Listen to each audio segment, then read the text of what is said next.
আপনারা গ্যালারিতে আমাদের টাইগার সমর্থকদের মারধর করেন, টাইগার সমর্থকদের গায়ে থেকে জার্সি ছিঁড়ে ফেলেন। ইন্ডিয়ার মাটিতে খেলা হলে আমরা দর্শক পাবো না, বাংলাদেশ বাংলাদেশ স্লোগান দেওয়ার জন্য ওরা বাংলাদেশের পতাকা নিয়ে ঢুকতেই দিবে না। আমাদের সহজ সরল কাটার মাস্টার মুস্তাফিজুর রহমানকে আইপিএল থেকে বাদ দেওয়া হয়েছে। যেই মুস্তাফিজুর রহমান কোনো রাজনীতি বোঝে না, কোনো দলমত কিচ্ছু বোঝে না, শুধুমাত্র ক্রিকেটটাকে ভালোবাসে, ক্রিকেটটা খেলে যাচ্ছে, সেই মুস্তাফিজুর রহমানকে বাদ দেওয়া হয়েছে। এখন ইন্ডিয়ার মানুষদের উদ্দেশ্যে আমি বলতে চাই, যারা দুই একজন হলেও আমার ভিডিও দেখেন, ইন্ডিয়ার সাথে কলা গাছের খেলা পড়লেও আমরা কেন কলা গাছের সাপোর্ট করি জানেন? এই বাংলাদেশে যদি আপনি 5 কোটি ক্রিকেট সমর্থককে অ্যানালাইসিস করেন, তার মধ্যে 4.5 কোটি পাবেন বিরাট কোহলির ভক্ত, তার মধ্যে 4.5 কোটি পাবেন যারা MS ধোনির ইমোশনাল কাহিনী, যারা MS ধোনিকে শুরু থেকে ফলো করে আসতেছে, যারা আপনাদের সচিন টেন্ডুলকারকে বিশ্ব ক্রিকেটের আইকন মনে করে। আপনাদের ক্রিকেটের, ইন্ডিয়ার ক্রিকেটের A to Z সকল খবর এই বাংলাদেশ ক্রিকেট ভক্তরা রাখে, ফলো করে। তারপরেও কেন ইন্ডিয়ার সাথে কলা গাছের সাপোর্ট করলে আমরা কলা গাছের সাপোর্ট করি খেলা পড়লে? আপনাদের IPL আসর, এটা অস্বীকার করা যাবে না যে IPL সারা বিশ্বের মধ্যে একটা অন্যতম আসর, যেখানে বিশ্বের সব নামি দামি স্টাররা খেলে থাকেন। সেখানে আমাদের বাংলাদেশের 2-1 ক্রিকেটাররা খেলে আমরা এই IPL এর জন্য এই জন্য মেতে থাকি যে বাংলাদেশের সাকিব আল হাসানের পর লিটন, লিটনের পর মুস্তাফিজ, এরকম একজন একজন IPL এ খেলে আমরা মনে করি যে আমাদের ক্রিকেটারদের জন্য একটা ভালো আসর খেলার জন্য। এই IPL আসলে বাংলাদেশের সকল মিডিয়া IPL এর উপর ঝাঁপিয়ে পড়ে, প্রত্যেকটা ম্যাচের আপডেট দেয়। এবং আপনি জানলে অবাক হবেন, এই বাংলাদেশ ক্রিকেট সমর্থকরা এরকম বহু আছে যারা BPL দেখে না, কিন্তু IPL ঠিকই দেখে।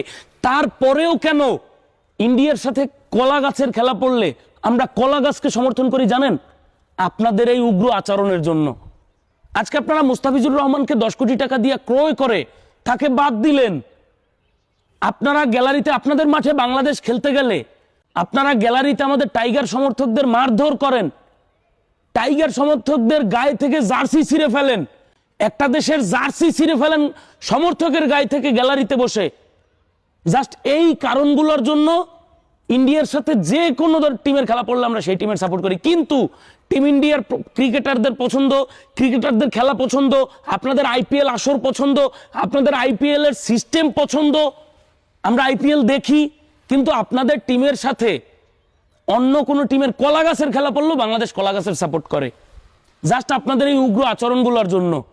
বাংলাদেশ ক্রিকেট বোর্ডকে আমি বলতে চাই, বাংলাদেশ ক্রিকেট বোর্ডের কর্মকর্তারা যদি মহিলা হন, আমার কোনো সে নাই, কিচ্ছু বলার নাই, শাড়ি চুরি পরিয়া আপনারা আপনাদের কার্যক্রম চালান। কিন্তু যদি BCBর কর্মকর্তারা পুরুষ হয়ে থাকেন, আপনাদের চেতনা দণ্ড বলে কিছু থেকে থাকে, তাইলে আমার বলার আছে, আসন্ন এই যে আসতেছে T20 ওয়ার্ল্ড কাপ, যেটা ইন্ডিয়ায় অনুষ্ঠিত হওয়ার কথা, সেখানে পাকিস্তান ইন্ডিয়ার মাটিতে খেলবে না, পাকিস্তান খেলবে শ্রীলঙ্কায়। BCBকে বলতে চাই, যদি আপনারা পুরুষ হয়ে থাকেন, যদি আপনাদের দণ্ড থেকে থাকে, চেতনা দণ্ড বলে কিছু থাকে, পুরুষের যেটা দরকার সেটা যদি থেকে থাকে, আল্লাহর রাস্তে ICC-কে বিষয়টাকে অবগত করেন।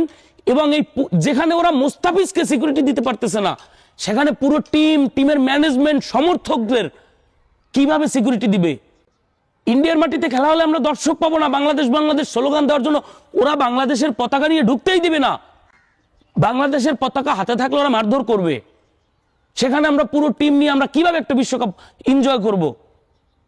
যদি BCBর চেতনাদণ্ড বলে কিছু থেকে থাকে, পাকিস্তানের মতো T20 ওয়ার্ল্ড কাপের ম্যাচগুলো, আমাদের ম্যাচগুলো শ্রীলঙ্কায় করা হোক। আমরা ইন্ডিয়ার মাটিতে খেলতে চাই না। এই মুস্তাফিজুর রহমান কোনো রাজনীতি বোঝে না। বাংলাদেশ ক্রিকেটের ইতিহাসে মুস্তাফিজুর রহমানের মতো সহজ সরল নিরীহ কোনো ক্রিকেটার নাই।